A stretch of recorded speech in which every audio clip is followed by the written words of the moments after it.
Times today Telugu TV news కి స్వాగతం. Bulletin లో హెడ్లైన్స్ చూద్దాం.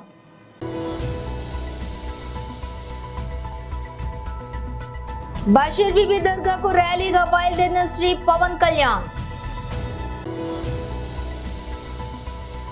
సిద్దిపేట కలెక్టరేట్ వద్ద మాజీ మంత్రి హరీష్ రావు ప్రెస్ మీట్. పెన్షన్లపై జగన్ రెడ్డి కుట్రలు బట్టబయలయ్యాయి. బోండా ఉమామహేశ్వరరావు మీడియా సమావేశం. పిఠాపురంలో ఆంధ్ర బాప్టిస్ట్ చర్చ్ నందు ప్రత్యేక ప్రార్థనలలో పాల్గొన్న శ్రీ పవన్ కళ్యాణ్.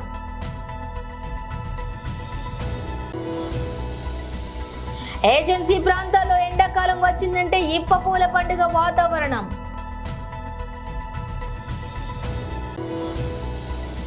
ఎండిపోయిన పంట పొలాలను పరిశీలించిన బీఆర్ఎస్ పార్టీ ప్రజా ప్రతినిధులు, పార్టీ నేతలు.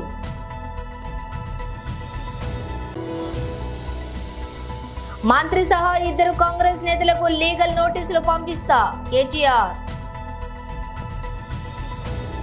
బషీర్ బీబీ దర్గాకు ర్యాలీగా బయలుదేరిన శ్రీ పవన్ కళ్యాణ్.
సిద్దిపేట కలెక్టరేట్ వద్ద మాజీ మంత్రి Harish Rao press meet.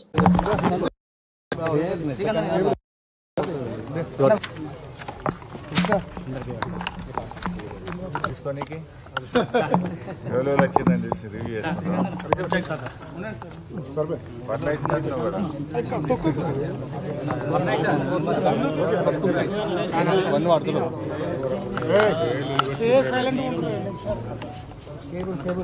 Start చేయమంటావు.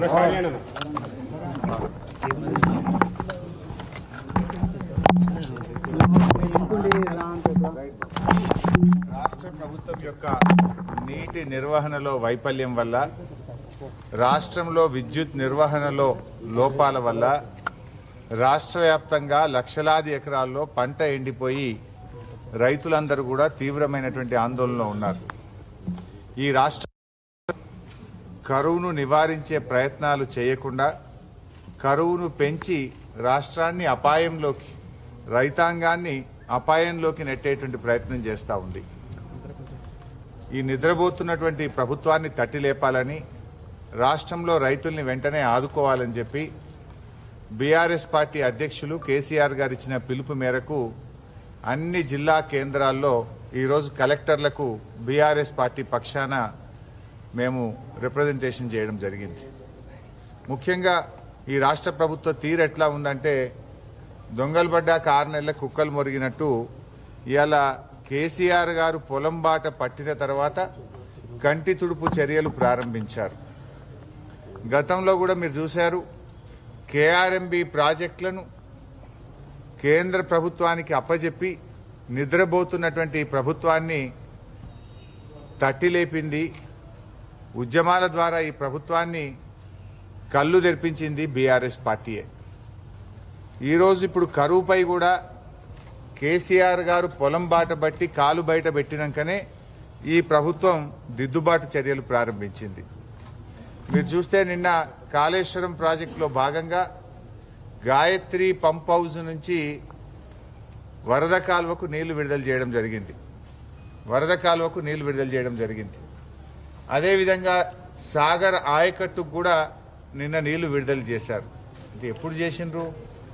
కేసీఆర్ గారు నల్గొండ జిల్లా పెన్షన్లపై జగన్ రెడ్డి కుట్రలు బట్టబయలయ్యాయి. బోండా ఉమామహేశ్వరరావు మీడియా సమావేశం. అందరికీ నమస్కారం. రాష్ట్రంలో జగన్మోహన్ రెడ్డి ఓటమి ఖాయమైపోయినటువంటి వైసీపీ ఇవాళ అనేకమైనటువంటి అక్రమాలకి పాల్పడుతూ ఉంది. ఈరోజు విపరీతమైనటువంటి ఎండలు దాదాపు విజయవాడ నగరంలో కానీ అలాగే రాష్ట్రంలో విశాఖపట్నం కానీ రాయలసీమ కానీ అన్ని ఊళ్ళలో కూడా విపరీతమైన టెంపరేచర్స్ పెరిగినటువంటి ఈ దశలో పింఛనుదారులతో జగన్మోహన్ రెడ్డి రాక్షస రాజకీయ క్రీడ ఆడుతున్నాడు. రాక్షస రాజకీయ క్రీడ. మామూలు కూడా దుర్మార్గులు. ఎందుకంటే తల్లి వయసు ఉన్నటువంటి పింఛన్లు, తండ్రి వయసు ఉన్నటువంటి పింఛన్లు, మరి వితంతువులు, అలాగే దివ్యాంగులు, కదలలేక ఇళ్లల్లో ఉండి ఇబ్బందులు పడుతూ నడవలేని వాళ్ళు, ఆఫీసులకు వెళ్ళి పింఛన్లు తీసుకునేవాళ్ళు, వీళ్ళందరినీ కూడా జగన్మోహన్ రెడ్డి రాజకీయ రాక్షస క్రీడలో బలైపోతూ ఉన్నారు. 2 నెలలు వాళ్ళ జీవితాలతో ఆడుకుంటూ ఉన్నాడు. 2 నెలలు. ఏప్రిల్ 1వ తారీఖు ఇవ్వాల్సిన పింఛను సాక్షి పేపర్లో 3 నుంచి పింఛను పెంపర్లని పంపిణీ అని వేశారు. మరి 3 నుంచి పంపిణీ అన్నప్పుడు ఎందుకు మీరు డోర్ టు డోర్ ఇవ్వటం లేదు? గతంలో ఇచ్చినటువంటి డోర్ టు డోర్ విధానాన్ని జగన్మోహన్ రెడ్డి ప్రభుత్వం ఎందుకు అమలు చేయటం లేదని డిమాండ్ చేస్తూ ఉన్నాం. ఈ ప్రభుత్వాన్ని అడుగుతూ ఉన్నాం. ఈ ప్రభుత్వానికి కనీస మానవత్వం ఉందా అని అడుగుతూ ఉన్నాం. ఎండలు మండిపోతూ ఉన్నాయే. తల్లి లాంటి వయసున్న వాళ్ళు, తండ్రి లాంటి వయసున్న వాళ్ళు, భర్తల్ని కోల్పోయిన వితంతువులు, అక్కలు, చెల్లెళ్ళు, అలాగే దివ్యాంగులు, వీళ్ళు నీ రాక్షస క్రీడలో ఇవాళ సచివాలయాల దగ్గరికి వెళ్ళాలా? ఎందుకు వెళ్ళాలి సచివాలయాల దగ్గరికి? సచివాలయాల దగ్గరికి ఎందుకు తీసుకెళ్ళాలి వాళ్ళని? నేను అడుగుతా ఉన్నా. సాక్షి పత్రికలో విష ప్రచారాలు చేస్తూ ఉన్నారు. ఈ విష ప్రచారాల్లో రాజకీయ ప్రతిపక్ష పార్టీలంట ఎలక్షన్ కమిషన్ చెప్పినాయంట, ఎలక్షన్ కమిషను ఆపిచ్చారంట. అంటే మేము అడుగుతా ఉన్నాం, నువ్వు ముఖ్యమంత్రి, ఆపద్ధరం ముఖ్యమంత్రివైనా నువ్వు ఇంకా నీకు 40 రోజులు నువ్వు ఆపద్ధరం ముఖ్యమంత్రిగా కొనసాగుతావు. నువ్వు స్పష్టమైన ఆదేశాలు ఎందుకు ఇవ్వటం లేదు Jagan Reddy? Door to door పింఛన్లు ఇవ్వమని పింఛన్దారులందరికీ ఇంటి దగ్గరికి ఇవ్వమని ఎందుకు నువ్వు స్పష్టమైన ఆదేశాలు ఇవ్వటం లేదు అని ముఖ్యమంత్రిని ప్రశ్నిస్తూ ఉన్నాం. ఎలక్షన్ కమిషన్ ఏం చెప్పింది?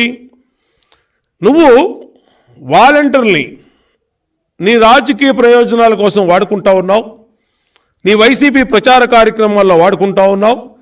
అది తప్పు.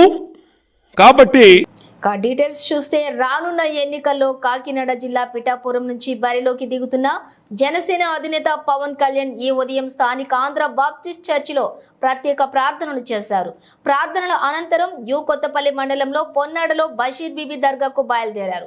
ఆ తర్వాత ఉప్పాడ కొత్తపల్లిలో మహిళలతో సమావేశం అవుతారు. కాగా పిఠాపురంలో పవన్ 4వ రోజు పర్యటనలో బిజీగా గడుపుతున్నారు. పవన్ నేడు పిఠాపురం పర్యటనను ముగించుకుని రేపు తెనాలి వెళ్తారు. 4న నెల్లిమర్ల, 5న అనకాపల్లి, 6న యలమంచిలి, 7న పెందుర్తి, 8న కాకినాడ రూరల్ నియోజకవర్గాల్లో ప్రచారం నిర్వహిస్తారు. 9న ఉగాది సందర్భంగా పిఠాపురంలో నిర్వహించే వేడుకల్లో పాల్గొంటారు.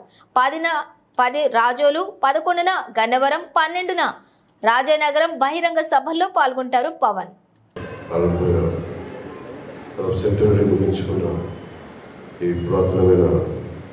చర్చికి నా ప్రార్థనలో గౌరవం తెలపడానికి వచ్చి రావాలని చెప్పగానే డాక్టర్ జి ఎలీషా బాబు గారు మనస్ఫూర్తిగా ఆహ్వానించినందుకు వారికి నా ప్రత్యేక నమస్కారాలు తెలియజేసుకుంటా ఉన్నాను. అలాగే పాస్టర్ గారు బి థియోఫిలస్ గారికి నా హృదయపూర్వక నమస్కారం. ప్రెసిడెంట్ జి సాల్మన్ రాజు గారికి కూడా నా హృదయపూర్వక నమస్కారం. మనస్ఫూర్తిగా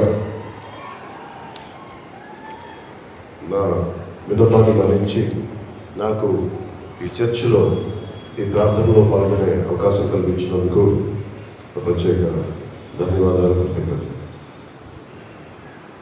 భారతదేశం అన్ని మతాలకి సమానంగా ఆదరించే ఈ నాకు సంబంధించినంత వరకు ముఖ్యంగా క్రిస్టియానిటీకి సంబంధించి చిన్నప్పుడు మా టీచర్ చెప్పిన మాటలో నేను చదువుకున్న మిషనరీ స్కూల్లో బైబిల్ సూక్తి నన్ను నడిపించాలి. తనని తాను తగ్గించుకున్నవాడు హెచ్చింపబడను. ఆ ఒక్క సూక్తి మా ఇమాన్యుయల్ టీచర్ చెప్పింది నడిచినప్పుడు ఎప్పుడో 5వ క్లాస్లో గుర్తుండిపోయింది. అది చాలా ఒక దిక్సూచన అయిపోయింది. నేను భగవంతుడిని అన్ని రూపాల్లో మన విశ్వాసాలు, మత విశ్వాసాలను బట్టి ఒకటే భగవంతుడిని అనేక రకాలుగా చూస్తాం. ఆ విశ్వాసం భారతదేశం మనకి నేర్పించింది. అలాంటి నాకు పూర్తి యోగ మార్గంలో ఉండే నాకు భగవంతుడు అన్ని రకాల్లో ఉంటాడని కనిపించడానికి పిఠాపురంలో చాలా ఎంతమంది బెత్లెహేం వెళ్ళుంటారో నాకు తెలియదు, కానీ నాకు ప్రత్యేకించి బెత్లెహేం వెళ్ళే అవకాశం లభించింది. దాదాపు ఒక 2007లో జీసస్ క్రైస్ట్ మీద సినిమా తీయాలి, దానికి సంబంధించి మీరు పాత్ర వేయాలి.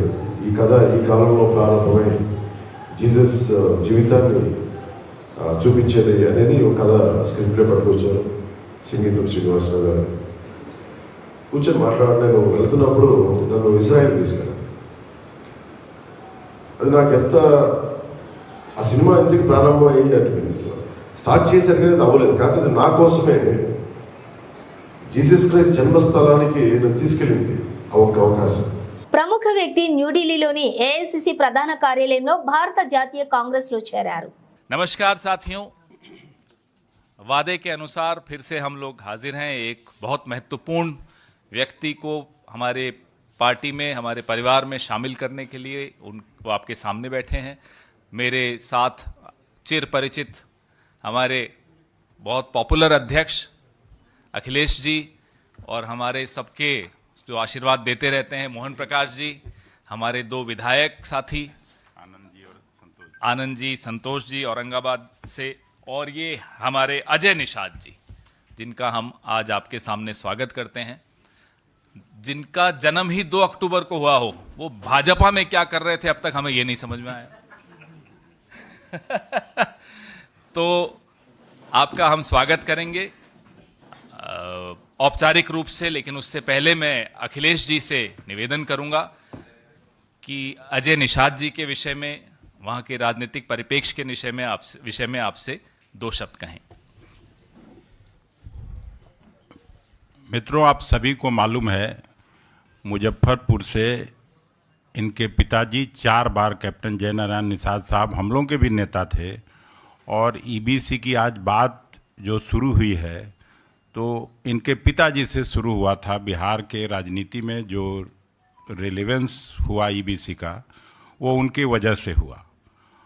और लगातार 4 बार के बाद ये 2014 का चुनाव जीते, 2019 का चुनाव जीते.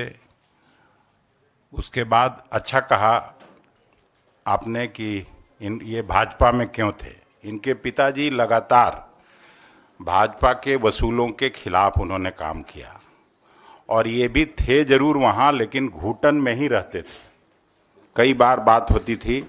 इसलिए कांग्रेस परिवार में मैं इनका स्वागत करता हूँ, और मुझे पूरी उम्मीद है कि इनके आने से पूरा मुजफ्फरपुर के इलाके में, दरभंगा, मधुबनी, चंपारण के इलाके में न केवल ईबीसी वोट हम लोगों की तरफ आएगा, बल्कि इनके व्यक्तित्व और कृतित्व से निश्चित रूप से कांग्रेस संगठन को भी मजबूती मिलेगी. धन्यवाद. एक sitting MP Bharatiya Janata party के पार्टी ज्वाइन करें कांग्रेस पार्टी, आप समझ लीजिए हवा किधर चल रही है। इससे ज्यादा बोलना उचित नहीं है। मोहन प्रकाश जी, मैं आपसे आग्रह करूंगा। नहीं, आपको बोलना चाहिए। मित्रों, सबको तो नमस्कार हो गया है ना? हो गया। क्योंकि पिछली बार किसी ने शिकायत की थी, तो नमस्कार आप सब लोगों को। मित्रों, अब जैसा हमारे प्रदेश अध्यक्ष अखिलेश जी ने आपको बताया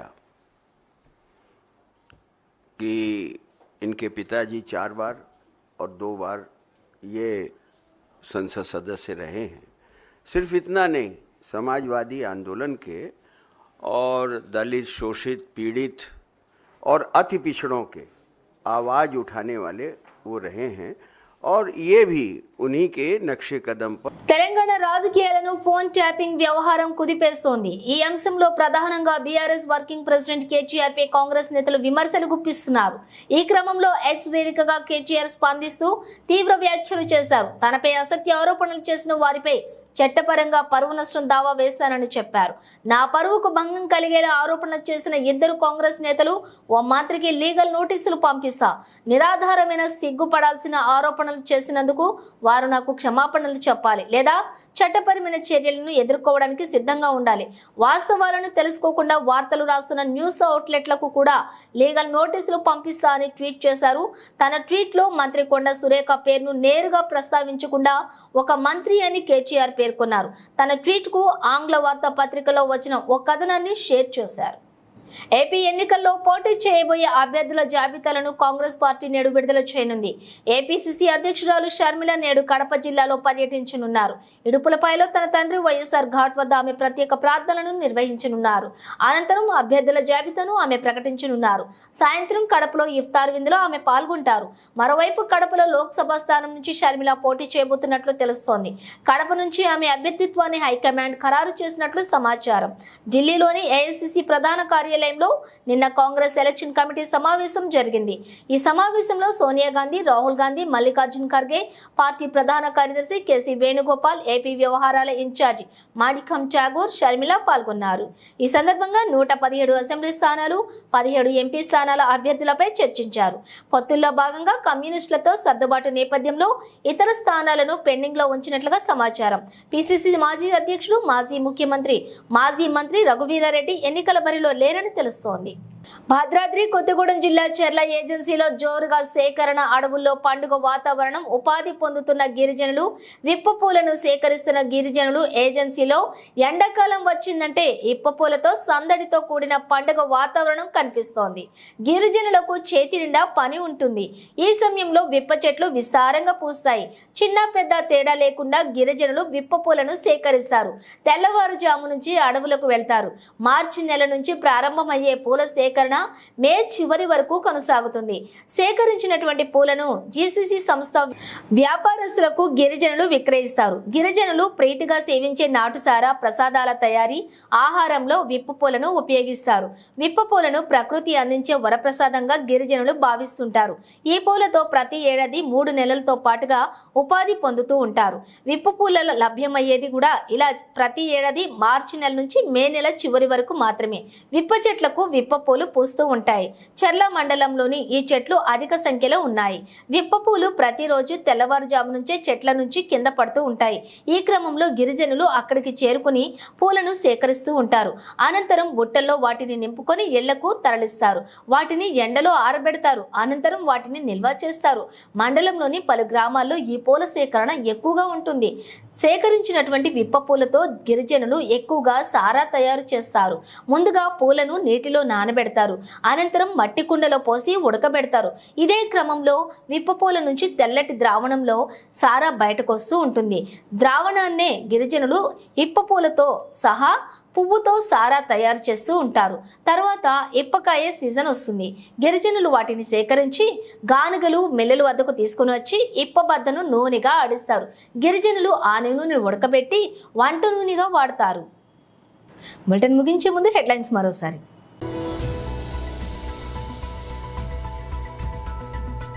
బషీర్ బీబీ దర్గాకు ర్యాలీగా బయలుదేరిన శ్రీ పవన్ కళ్యాణ్.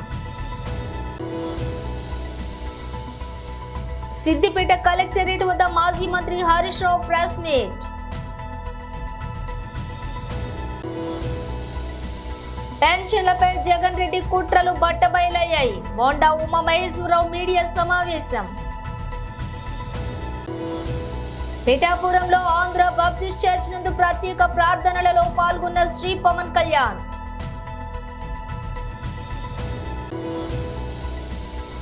ఏజెన్సీ ప్రాంతాల్లో ఎండాకాలం వచ్చిందంటే ఇప్ప పూల పండుగ వాతావరణం.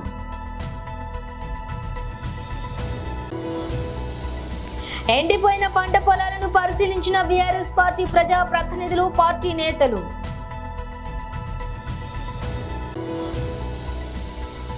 మంత్రి సహా 2 కాంగ్రెస్ నేతలకు లీగల్ నోటీసులు పంపిస్తా కేటీఆర్.